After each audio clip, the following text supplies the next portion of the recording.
Təbrizin həll olunmamış yeraltı tüneli müəmması. 1-ci bölüm.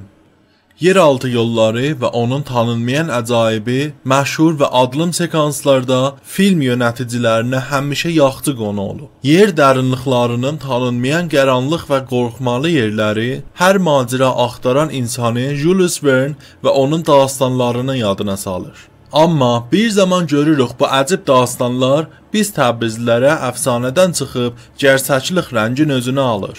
Onda ki başa düşürük, gündə yeridiyimiz xiyavanlar və yolların altında başqa bir dünya yüz illərcə tarixi ilə gizlin qalıb və biz də ondan xəbərsizik.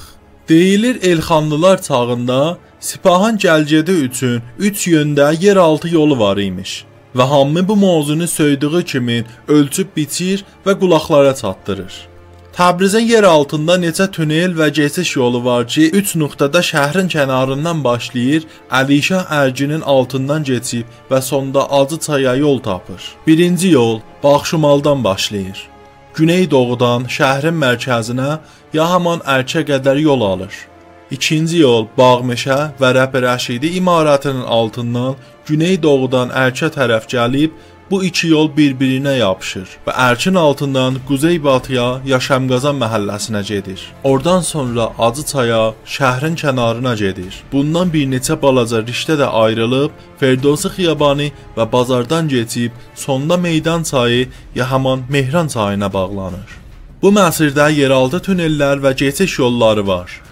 Hamamların, məscidlərin və evlərin fazlabı bunlara tökülür və yüz illərdir bu yollar mərdumun işinə gəlir. Amma heç bilmirlər başı və sonu haralara çatır. Qədim kişilər deyir burada quyular var, keçəş quyuları adında. Və bunların altı sipahların keçiş yolları idi ki, şahidlər və tarixi sənədlərin göstərdiyinə görə düz ola bilər. Bu tünellər indiki üstörtülü bazara bənzəyir. O qədər yekə və ənli imiş ki, bir yekə kaleska ondan rahat geçirmiş.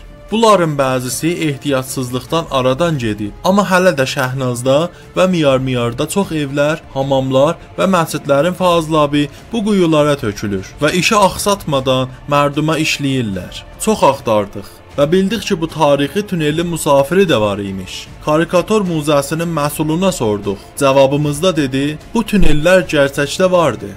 Qulaməli saxtamanının nigəhbanı o adamlardan idi ki, bu tünelə girmişdi, amma oksigen kapsulu yoxluğundan və qorxudan getmişdi. Bu arada Təbrizin tarix araşdıranlarından birisi ki, istəmədi adı deyilsin, bu yolların varlığından söz dedi və artırdı. Tünellərin biri Serahəmin metrosunun qazıntısında dağıdıldı və bu tünellər eyni bazar kimi get-gəl yolu idilər ki, şəhrin sistemi dəyişiləndən sonra bunları dağıtmağa tərəf yol açıblar.